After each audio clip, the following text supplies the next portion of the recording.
قال ذلك ما كنا نبغي فارتدا على آثارهما قصصا فوجدا عبدا من عبادنا آتيناه رحمة من عندنا وعلمناه من لدنا علما.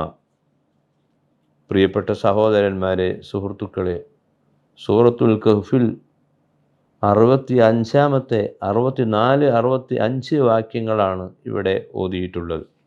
വിജ്ഞാനം തേടിയുള്ള യാത്ര സൂറത്തുൽ കഹ്ഫിൽ പ്രത്യേകമായി പ്രേരിപ്പിക്കുകയാണ്. വെള്ളിയാഴ്ച ജുമഅക്ക് വേണ്ടി പള്ളിയിൽ വരുമ്പോൾ നമ്മുടെ ഓർമ്മയിൽ വരേണ്ടതാണ് ഈ വിഷയം. എനിക്ക് ഇൽമ് പഠിക്കണം. ഇൽമ് പഠിക്കാൻ വേണ്ടി ബഹുദൂരം സഞ്ചരിച്ച ഒരു വലിയ പ്രവാചകൻ്റെ ചരിത്രം സൂറത്തുൽ കഹ്ഫിൽ അള്ളാഹു ഉണർത്തിയിട്ടുണ്ട്. അതുകൊണ്ട് ഞാനും അറിവ് പഠിക്കാൻ വേണ്ടി യാത്ര ചെയ്യും. അറിവ് പഠിക്കാൻ വേണ്ടി ഏത് ത്യാഗവും ചെയ്യാൻ വിശ്വാസികൾ തയ്യാറാവണം. അറിവ് പഠിക്കുന്ന ആളുകളോട് സ്നേഹം പ്രകടിപ്പിക്കണം. പള്ളികൾ എല്ലാ നന്മയും നമുക്ക് ലഭിക്കുവാനുള്ള കേന്ദ്രങ്ങളാണ്. വെള്ളിയാഴ്ച പള്ളിയിൽ വന്നിരിക്കുമ്പോൾ സൂറത്തുൽ കഹ്ഫ് ഓതുമ്പോൾ മൂസാ നബി അലൈഹിസ്സലാമിൻ്റെ ഈ യാത്ര നമ്മുടെ മനസ്സിൽ തങ്ങി നിൽക്കണം. ഖുർആൻ്റെ അർത്ഥം ചിന്തിച്ചുകൊണ്ട് പാരായണം ചെയ്താൽ വെള്ളിയാഴ്ചകൾ സമ്പന്നമാകാൻ അത് തന്നെ വലിയ ഒരു നിമിത്തമായി മാറും.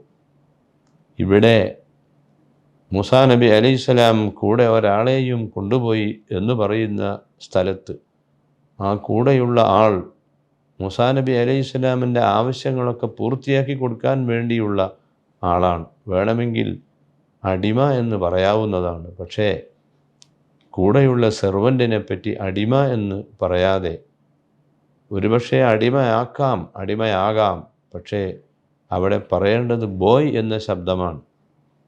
ലാ തഖൂലു അബ്ദി, നിങ്ങൾ ഒരാളെ സംബന്ധിച്ചും എൻ്റെ അടിമ എന്ന് പറയാതെ നിങ്ങൾ പറയേണ്ടത് എൻ്റെ കൂടെയുള്ള ബോയ് എന്നാണ് പറയേണ്ടത്. ഫത്ത എന്നാണ് പറയേണ്ടത്. നമ്മുടെ ഹോട്ടലുകളിലും മറ്റും ഭക്ഷണങ്ങൾ എത്തിച്ചു കൊടുക്കുന്ന ആളുകളെപ്പറ്റി ഹോട്ടൽ മാനേജ്മെൻറ്റ് സയൻസിൽ ഹോട്ടൽ ബോയ് എന്നാണ് അവിടെ പ്രകടിപ്പിക്കുന്നത്. ആ ഒരു വാക്ക് യൂറോപ്പ് ഉണ്ടാക്കിയതല്ല, ഖുർആനാണ് നമുക്കത് പറഞ്ഞു തരുന്നത്. ഇസ്ലാമിൻ്റെ സംസ്കാരത്തിൽ നമുക്ക് സഹായം ചെയ്തു തരുന്ന ആളുകളെപ്പറ്റി പറയാവുന്ന ഏറ്റവും നല്ല പദമാണ് ഫത്ത, യുവാവ്, ബോയ്. ഈ വാക്കിന് പകരം എൻ്റെ അടിമ എന്ന അർത്ഥത്തിൽ പറയുകയോ അടിമയോടുള്ളതുപോലെയുള്ള പെരുമാറുകയോ ചെയ്യരുത് എന്ന വളരെ വലിയൊരു സന്ദേശം കൂടി സൂറത്തുൽ കഹ്ഫ് നമുക്ക് നൽകുകയാണ്. മാത്രവുമല്ല, മുഹമ്മദ് നബി സല്ലല്ലാഹു അലൈഹി വസല്ലം ഏറ്റവും കൂടുതൽ അറിവുള്ള വ്യക്തിയാണ്. ആ അറിവുള്ള വ്യക്തിയോട് തൻ്റെ മുൻപുള്ള പ്രവാചകന്മാരുടെ കഥ അള്ളാഹു പറഞ്ഞു കൊടുക്കുന്നത് എന്തിനു വേണ്ടിയാണ്? ഏത് വ്യക്തിയിൽ നിന്നും നമുക്ക് ധാരാളം പഠിക്കാനുണ്ടാവും. ഒരുപക്ഷെ നമ്മേക്കാൾ പദവിയും ഡിഗ്രിയും കുറഞ്ഞ ആളുകളുണ്ടാവും. അവരിൽ നിന്നും പഠിക്കാനും നാം തയ്യാറാവണം. നാം ഒരു സ്ഥലത്ത് ചെന്നപ്പോൾ അവിടെ നമ്മേക്കാൾ വിവരം കുറഞ്ഞ ഒരാൾ പ്രസംഗിക്കുന്നത് കണ്ടാൽ ആ പ്രസംഗവും വളരെ വിനയത്തോടെ കേട്ടിരിക്കാനുള്ള മാനസികാവസ്ഥ നമുക്കുണ്ടാവണം.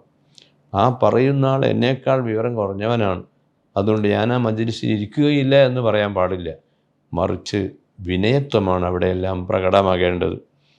അതുപോലെ തന്നെ മൂസാ അലൈഹിസ്സലാം കൂടെ യുവാവും ഉള്ള യാത്രയിൽ യുവാവിനോട് ഇവിടെ ഒരു മറവി സംഭവിക്കുകയാണ്. ആ മറവി സംഭവിച്ചത് ബഹുമാനപ്പെട്ട മൂസാ നബി അലൈഹിസ്സലാം ഒരു വിഷയമായി അവിടെ പറയാതെ അത് അവിടെ മാപ്പ് ചെയ്തു കൊടുക്കുകയാണ്. മാത്രവുമല്ല, എന്തെങ്കിലും മറന്നുപോയാൽ ആ മറവി അള്ളാഹു എന്നെ മറപ്പിച്ചു എന്ന് പറയുന്നതിന് പകരം പിശാച് എന്നെ മറപ്പിച്ചു എന്ന പ്രയോഗമാണ് ഖുർആനിൽ പറഞ്ഞിട്ടുള്ളത്. അള്ളാഹു തആലയിലേക്ക് മോശമായ കാര്യങ്ങൾ ചേർത്തി പറയരുത് എന്നർത്ഥം.